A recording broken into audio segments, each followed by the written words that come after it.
कौन सा वाला? 7। 7।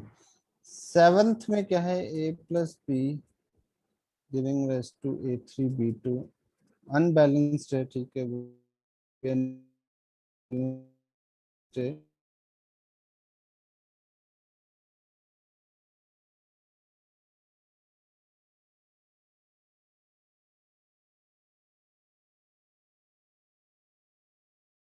को बैलेंस कर दो, इसको 2 लिखना पड़ेगा, बैलेंस हो गई।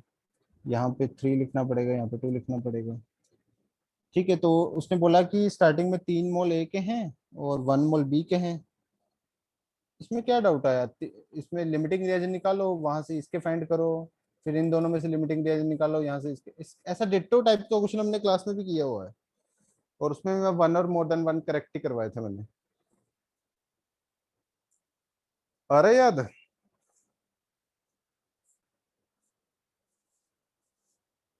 बोलो भाई, क्या डाउट आया इस क्वेश्चन में? सिंपल तो है।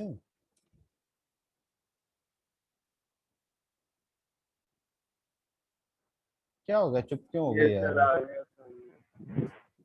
3 मोल्स ए के हैं, बी के कितने मोल्स हैं? दोनों के 3 मोल्स हैं, दोनों के 3 मोल्स है। लिमिटिंग रिएजेंट कैसे निकालोगे? 3/3, 3/2, कौन सा छोटा है? ये छोटा है 3/3, तो ये लिमिटिंग है। तो अगर इसके इसके 3 मोल से 1 मोल बन रहा है, तो 3 से 1, तो इसका 1 मोल आ जाएगा। Yes sir. अब एक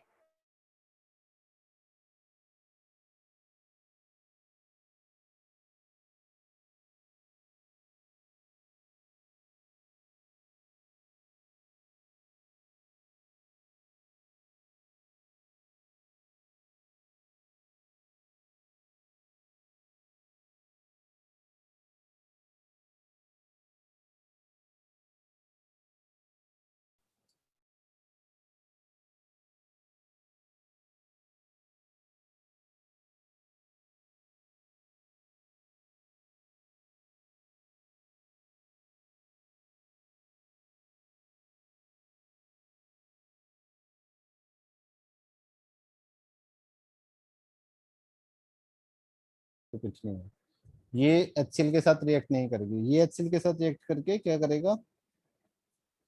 CO2 गैस प्रोड्यूस करेगा। तो CO2 गैस प्रोड्यूस कर देगा, साथ में CaCl2 प्रोड्यूस करेगा, साथ में वाटर भी प्रोड्यूस करेगा। क्यों? देखो, हमारे पास क्या है? कैल्शियम 2 पॉजिटिव आयन है और कार्बोनेट आयन है। HCl क्या दे रहा है? H+ दे रहा है, साथ में Cl- दे रहा है। एक तो ये दोनों कंबाइन करके CaCl2 बना देंगे, फिर ये दोनों कंबाइन करके बनाएंगे H2CO3, ये H+ इसको खिलाएंगे। H2CO3 being unstable in nature, ये H2 और CO2 में ब्रेक हो जाता है, तो ये रिएक्शन हो जाएगी। तो दिस इज द रिएक्शन। ये कुछ नहीं है, ये जस्ट पड़ा रहेगा, ये इसमें कुछ नहीं है, इसका कुछ लेना देना नहीं है, ठीक है। ग्लास बिट कुछ नहीं करेगा, उसमें लिखा भी हुआ है glass glass does not react with HCl। अब क्या है? इसका 1 ग्राम मिक्सचर है, इसका 1 ग्राम मिक्सचर है ना, तो तुम मान लो ग्लास बिट्स X है, तो ये कितना आ जाएगा? 1 - X। 1 - X से इसका मोलर मास निकाल लोगे 100, ये इसका 100 ही होता है ना मोलर मास।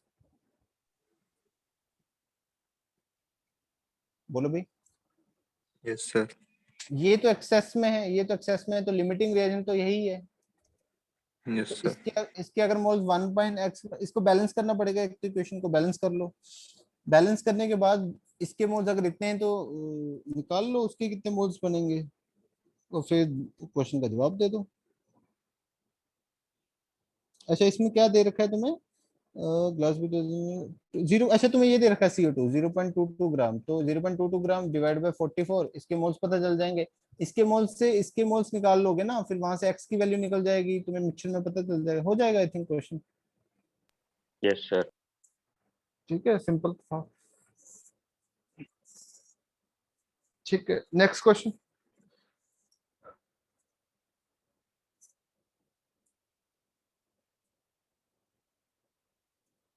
इस एक्सरसाइज में और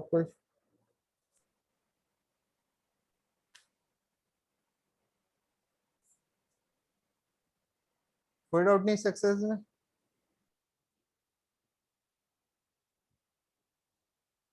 पार्ट 4 में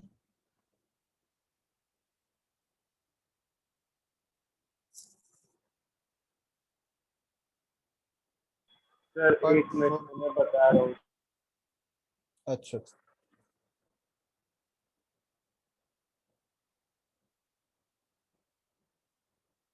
सर पार्ट 4 पार्ट 4 में सर फिफ्थ वाला बता दीजिए। Fifth 5 yes sir. हाँ, if air is treated as a solution of O2 and N2 then percentage W by W of oxygen is, तो ये इसके लिए comprehension भी पढ़ना पड़ेगा। क्या बोला है, according to Avogadro's law equal number of moles of gas, ये तो पता है, ठीक है।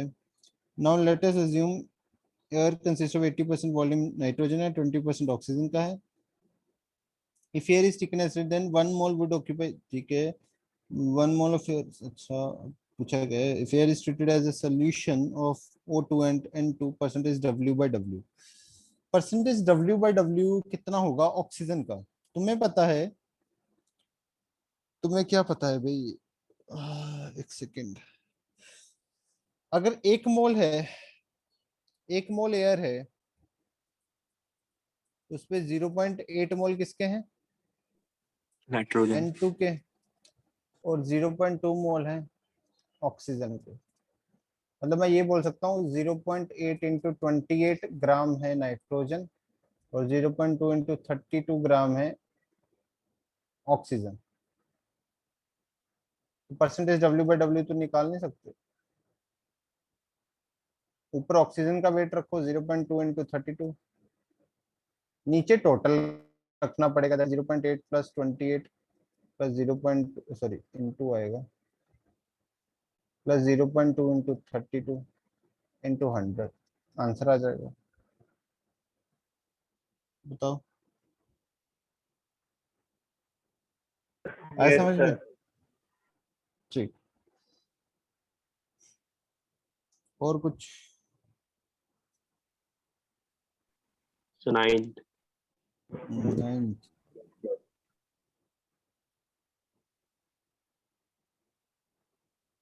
ये 9th में क्या है, डरा रहे हैं ये तो, जाई वाई 5 पता नहीं क्या क्या लिख रखा है इन्होंने, ये तो पढ़ना पड़ेगा इसको पैराग्राफ एक बार।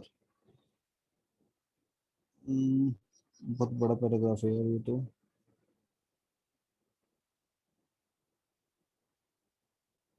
क्या है इसमें, मेरे को समझा दो एक बार पैराग्राफ में।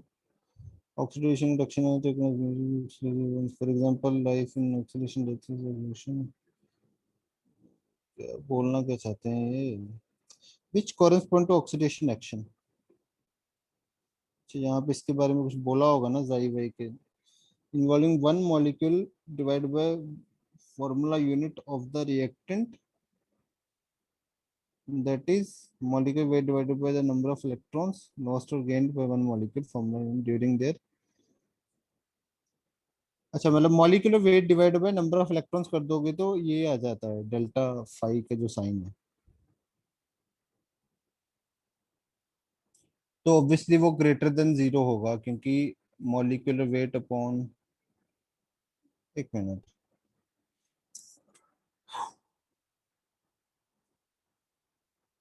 बताओ भाई क्या है, मेरे को पूरा पढ़ना पड़ेगा फिर डिटेल में।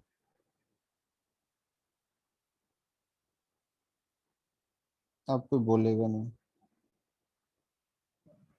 सर ये वाला समझ में नहीं आया सर। पूरा पैराग्राफ समझ में नहीं आया। Yes sir. सर ये 5 से कंफ्यूजन हो गया है। वैसे कंपाउंड मान लेंगे ना ये, सी थीटा एच फाई और ओ Sai.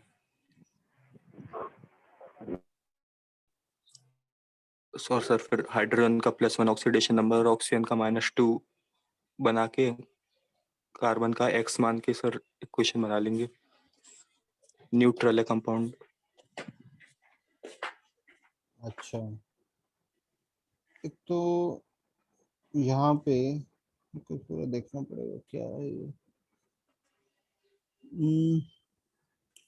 remove electron, d-electron are fixed for oxidation and their corresponding would be reduction. Simple way of judging whether a monatomic species has undergone oxidation or reduction is to note if the change charge number of species has, यार ये क्या क्या लिखा, there is no standard symbol for the quantity, so we say it is 5 for which if the charge number of species has changed, it is possible to assign to an atom is in polyatomic species an operating charge number called their oxidation.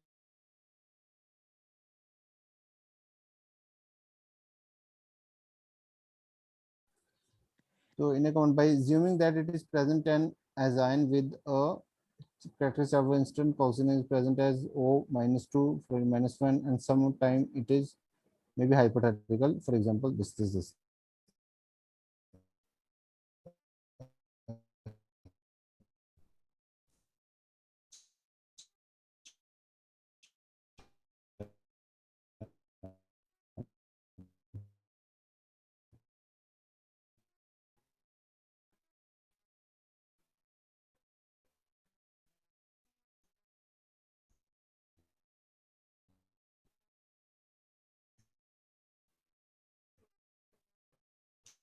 Gained by from during the spectrum based on what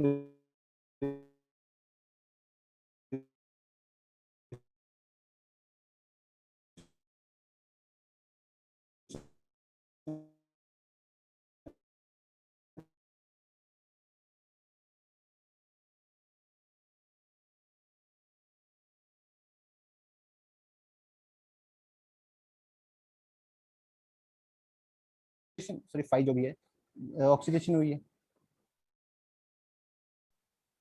इस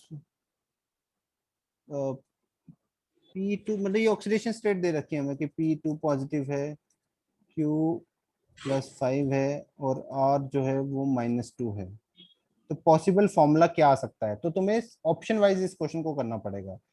तो अगर तुम मान लो ये third option देखते हो that is P3 QR4 twice, तो इसको ऐसे ओपन करेंगे ना P2 पॉजिटिव बन जाएगा और तो सर QR4 0 3 माइनस बन